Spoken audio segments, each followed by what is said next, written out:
We are here with another episode of the Instant Celebrity Maker. And today I have our expert, Craig Holman.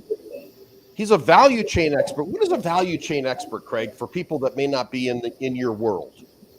Yeah, so value chain is really taking somebody from considering a purchase all the way to the fulfillment of that purchase. And so where we focus on today is on infrastructure and construction. And so it is how you're procuring raw materials, building materials such as aggregate and bulk, and how that eventually ends up at a construction site or at a ready-mix concrete manufacturing facility. And we're really helping them in different areas of the business, improve or optimize their process of how they're delivering goods. And at the end of the day, it's the value that you're not only deriving as a company, but also what you're providing to your customers. So it minimizes their expenses for carrying all the materials and I guess staging the delivery appropriate to the whatever phase of the construction they're in would be. Yes, not only saves them money from a realized cost savings perspective, but also makes them more productive so that they can, maximize their revenue and potential, revenue that's out there. Oh, okay. Well, that's right now construction is booming, so business must be good. Yeah, especially when you start to consider the infrastructure project that Congress is talking about today.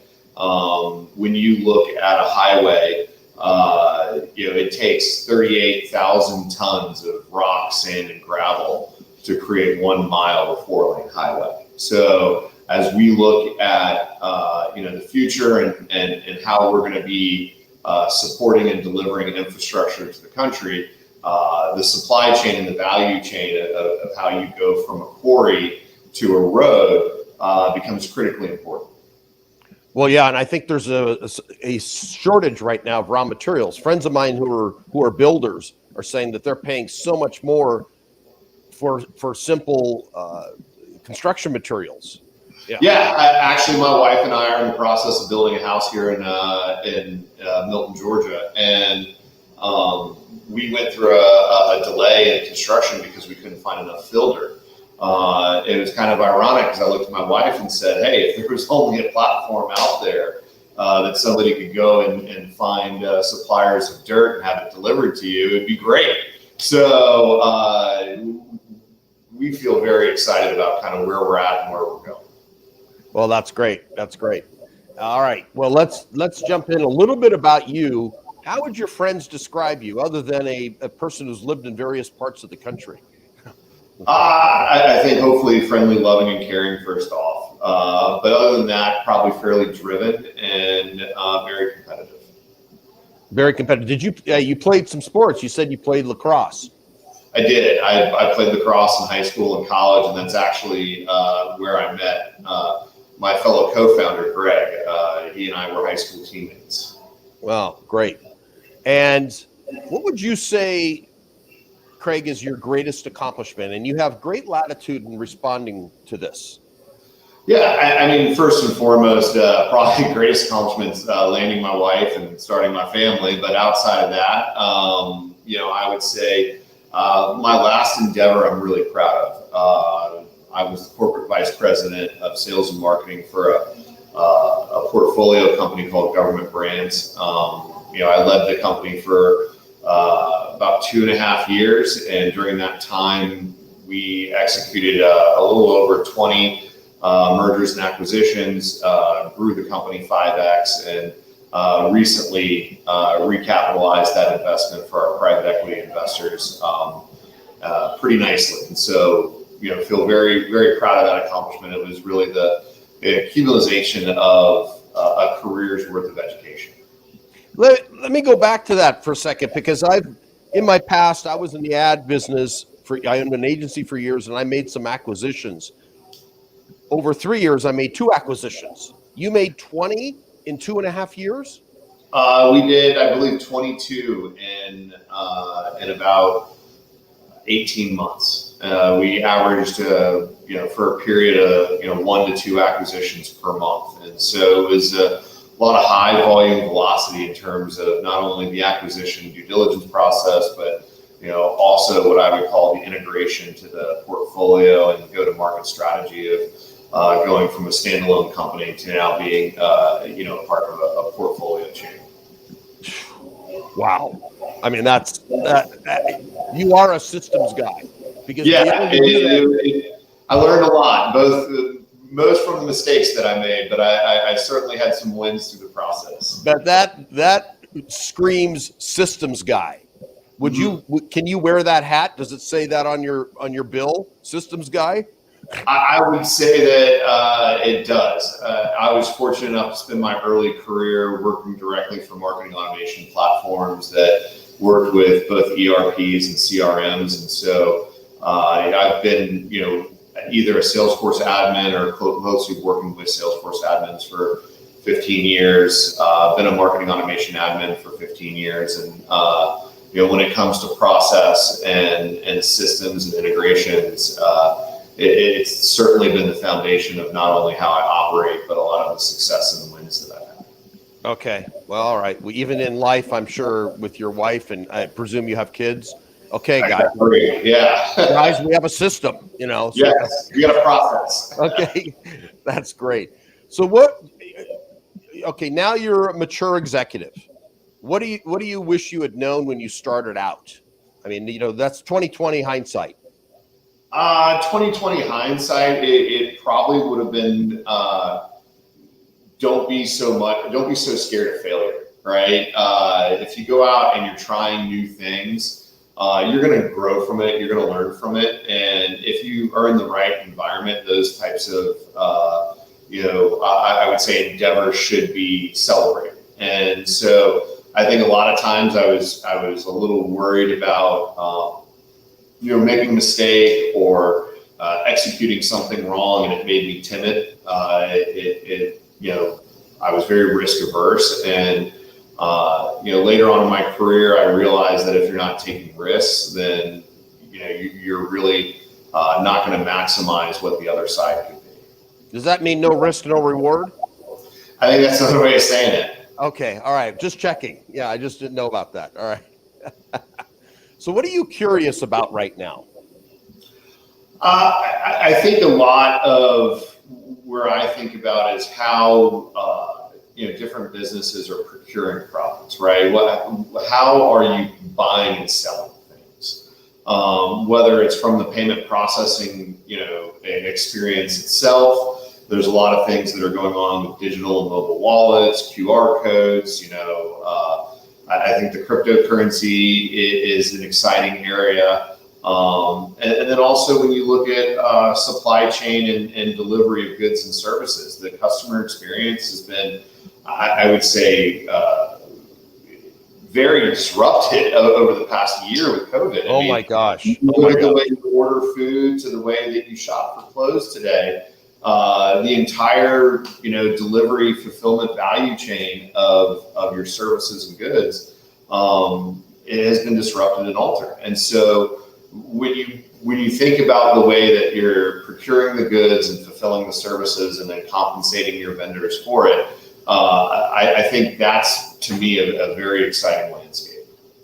Do you wish you had bought Amazon stock when it first came to market? I mean, they've exploded because of the pandemic. I mean, Amazon, I wish that I had bought Bitcoin when you could get like a pizza for 30,000 Bitcoins or something like that. I mean, all of those things are, you look at the way Amazon changed retail. You said it's a bookstore who's now all of a sudden, not only revolutionized the retail industry, but I hear they're now bringing back brick and mortar stores. And so it's an incredible story. Amazon stores. Yeah, that's what I hear. Okay. Wow. That ought to be interesting. That's a complete disruption of their model. It's outside of their core competency, but maybe it is a competency. I think they're very good at logistics, I would say, and supply value chain. I would say they certainly are great at that. Yeah, I mean, when you look at the way that they've been able to blend Prime with Whole Foods, it's pretty incredible. Yeah. Okay. Tough question, or maybe it's not a tough question. What's something Craig's failed at?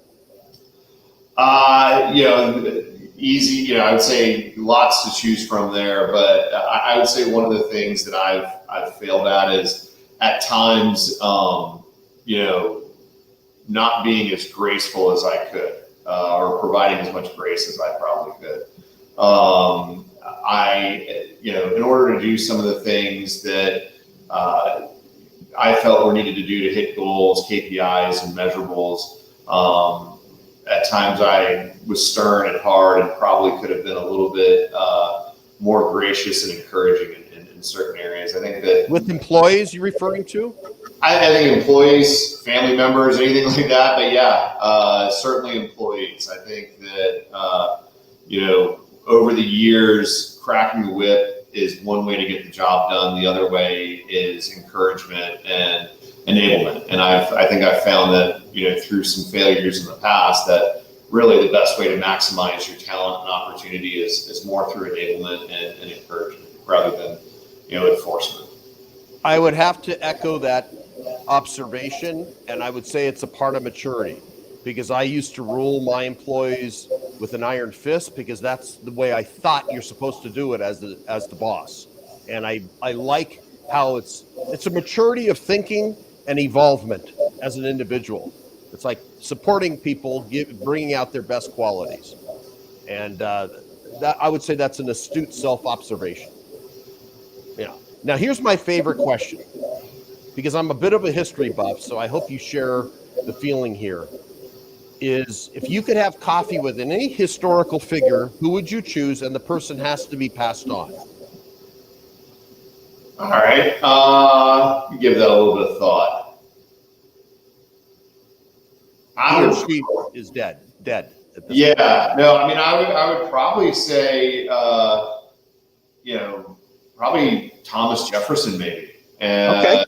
Just because of, you know, where he sat during the creation of this country, and what I kind of felt was, you know, at times a moral and principled stance that, you know, he watched a variety of sides argue and contemplate. And I think that he had a unique perspective, not only during the time period, but just also on the philosophical outlook of how to run things. And I always think that is incredibly, you know, insightful. Okay. All right. And then let's bring it a little more current. Who's been your most important professional mentor? Gentleman by the name of Tony Clancy. He was our CEO at Incorp, which became Government Brands. I had known him for a long time, and prior to bringing me on to actually directly work for him, he had been somebody who had mentored me throughout my career and provided, you know, very good advice to me, and I've always appreciated it. And so, you know, he certainly is somebody who I consider my professional mentor. Okay, you know what I first thought you said? Tom Clancy. I was going to say, oh, what's your favorite book? No, that would have been awesome as well. Yeah, I thought, because I heard Clancy and I defaulted to Tom Clancy because he's one of my favorite authors. I mean, they're thick, but they're detailed. And yeah, read any of his books? I have. I'm big into the spy novels. Sure. Okay. All right. If you could go back to 18-year-old Craig, you know, what advice would you tell him that you know now as a, let's just say, a more mature man? You don't have to divulge your age. I'm just saying at 18. Yeah. Don't not try something because you don't think that you have the experience to do it, right? I think that happened both with me professionally as well as going into being a parent early on in my, you know, in my mid-20s. And so I certainly wasn't ready to be a parent then, and I don't think that anybody is ever ready to be a parent. And I think that probably is true of the professional world as well. Absolutely. If you've got big dreams and you think you can go achieve them, go get it. You're gonna learn the hard way, and sometimes that's the best way. And don't be afraid to go chase those dreams that you have. Okay, so looking forward, because you've certainly got a lot of life and business and family experience, you've got goals that are set out, I presume. You're a process guy. Okay. Yeah. All right. What's your plan to achieve these goals? work hard every day. Hustle. Wake up and do your push-ups, huh?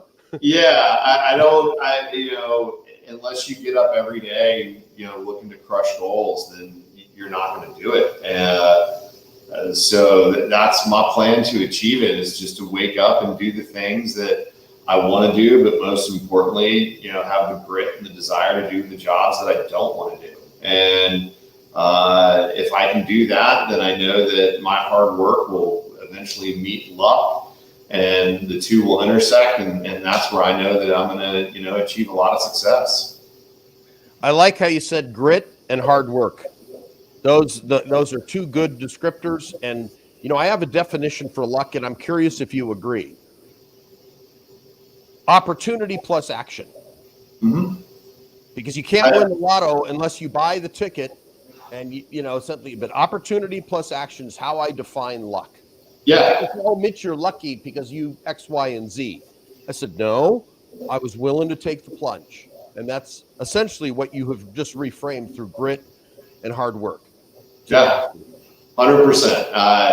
That's exactly what it is. If you're not putting yourself in a position to have it happen, then how do you expect it ever to? Well, Wayne Gretzky had a great quote that I've always used. You miss 100% of the shots you never take. Mm-hmm. You're not going to swing the hockey puck. The hockey stick. You're never going to hit the puck. Exactly. Yeah, you got to swing the bat. Well, we can all sorts of metaphors we could use. So, how do you overcome a challenge when life rears its ugly head and throws one at you? I'd probably approach it like many people. I have faith in God and a supportive family, and I know that I've got the support system that loves me and will support me. The love word is critical. I find that to be one of the most common words in the denominator of people I interview, and I do this selfishly. I have the best job in the world, I think, when I get the interview, because I get some of the greatest gems out of people. And when people are open enough and willing enough to talk about love, I think that's a game changer. It really is. When you enable that. All right. You've heard the old adage, Craig, that everyone's got a book in him or her. If you had to write a book tomorrow, what would you write about? The good, the bad, and the ugly, right? Great movie. It's a great movie, and I've always found it's been true about a lot of experiences that I've had professionally and personally. There's always good, there's always bad, and there's always a little bit of ugly in there. And it's how you can navigate those waters and maximize the good, minimize the bad, and turn the ugly into opportunity. I can still see Clint Eastwood, That was a great movie. That's very true. And, it's interesting you say that, because the movie itself, that probably is what caused you to come up with it. All of those areas that you mentioned were true in the movie as well. Yep. And that's applicable. So what's one question you wish I would have asked you? Maybe how's my day going? Let's go. That's funny, but let's go a tad deeper. Let's give you some real value here. What would you think about? You know what? I wish he had asked me that question, and then I'm going to ask you so you can answer. This is unscripted, pal. Yeah, no. I think,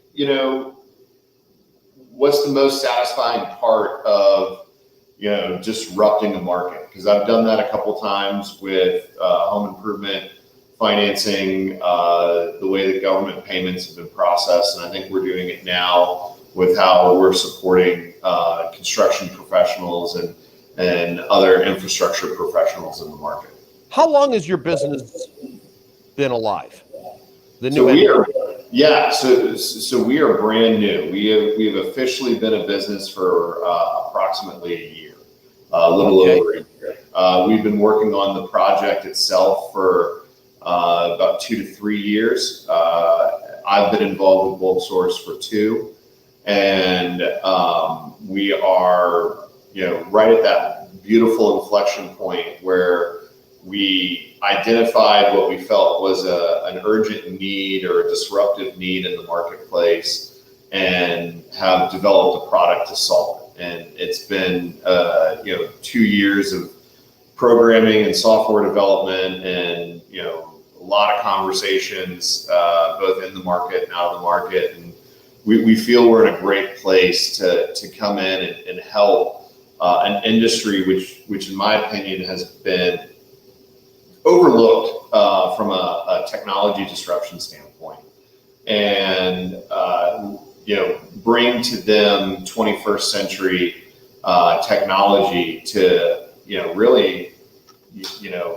an industry that is still employing the same type of computer software that was available late 90s, early 2000s on-prem platforms, and bringing to them a cloud-based digital platform that can manage their entire operation from the quote and bid management all the way to delivery, fulfillment, and invoicing. And so we're I would say tomorrow's solution today for an industry that has not had a lot of technology focus on them. So your market, you would go to a builder show, for example, take a booth at a builder show and talk. Your market is builders, both is it more mid to large, or can the small builder, somebody that buys 2-3 houses and renovates, is it applicable for those people as well? Yeah, I mean, we go down all the way to the residential level. Okay. And so what our platform does, builders, they're one aspect to it. So our ecosystem really has the mines and the quarries and other commodity producing entities. We have the last mile trucking fulfillment. Really, when you take a bulk or aggregate material, it's transported 3 ways, by barge, by rail, or by truck. And so we're focusing on the truckers today. And then you have those end consumers of the aggregate material, which are your builders, your construction, asphalt, concrete, ready mix, as well as your farmer or residential landscaper who might need a couple tons of gravel or sand. They need to do a driveway, or they gotta fill in some dirt for a pool. So we provide them a platform where that end consumer can go buy directly from the aggregate producer, and then we match them very similar to how a Grubhub or an Uber would match a restaurant delivery to a consumer. We match them with their last mile fulfillment trucker. So I had a guest on the show earlier who was a landscape architect. Would he be that type of a client? And his ideal, especially if he's doing both residential and commercial projects. So if he's doing a large residential project, he's going to need multiple truckloads of dirt. He's going to need multiple truckloads of gravel and sand. And what we provide him is that, not only that marketplace experience where he can procure his goods from the supplier, but also he, on his tablet or on his phone, he can have real-time GPS tracking of the delivery itself. And our platform allows you to build in geofencing so that as you cross different GPS coordinates, such as you're coming on site to a construction build, we notify the site manager that your delivery is arriving. So again, when you take your commercial landscaper, let's say he's doing a very nice backyard for somebody, and he's going to need to bring in 10 truckloads of dirt, gravel, and sand.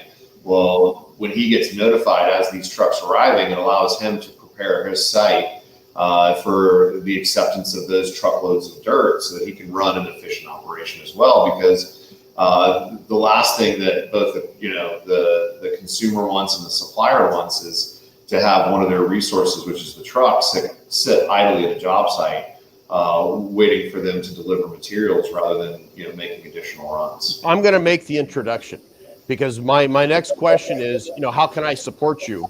I mean, that's one. This just came to mind. You never know what comes out of an interview. And when I understand what you do, I'll make the introduction. And he's connected. He's a very successful landscape architect out of LA. And longtime friend, 30 plus years. But and Jim Buddy, we were also, that's how we were friends. Used to work out together. He used to spot me on the bench, and I did the same. So Nice. yeah, it was a long time ago. I don't do bench anymore. Shoulders gone. But he will be a good referral source for you. I mean, this is great because everything in life is about connections. It is. It's your network, and how can you pay it forward? Yeah, and this is I'll make the introduction to you later. And so this is how people can get in touch with you. BulkSource. It's a 1-year-old company, but growing, and I'm sure you're going to be on the scene. Have you had much publicity about this? No, we're actually now finally in a place where we're comfortable kind of, presenting ourselves and celebrating what we've done. And so we actually are planning on doing a little bit of a PR blitz here in the coming weeks and months. And I'm hoping that as you're on LinkedIn and as you're following other industry publications, you begin to, recognize BulkSource and see it as a household name and brand amongst construction and infrastructure partners. Awesome. So how's your experience been on the show? It's been fantastic. Great. Well, I paid you to say that. Thank you so much. Hey, the check went through. Yeah. So, Craig, what would you say is your final word to the viewers and listeners? I just say my final word is, really just belief. Believe in yourself. Have faith and believe in the ones around you. And as long as you do those three things, then I promise you're going to end up on the other side of the situation on the good end. And grit and hard work. I like that. Grit. I'm going to pull that. Yeah, grit and hard work, Craig. All right. And 20 acquisitions in 18 months, man, that is stellar. I mean, I know the amount of work that goes into that. You have got a process down. So, well, I also had a great team around me and wonderful people to work with. And so it made it a lot easier. Very true. Well, hey, you've been a great guest, and I'll make sure I gave you the referral, and I'll have you on again when we celebrate your greatest success, probably next year, so you'll be back, yeah, and be able to say where we were and all the acquisitions you made and where you guys are revenue now versus in the future. I'm sure it's only going to kick up. Thank you for your time today.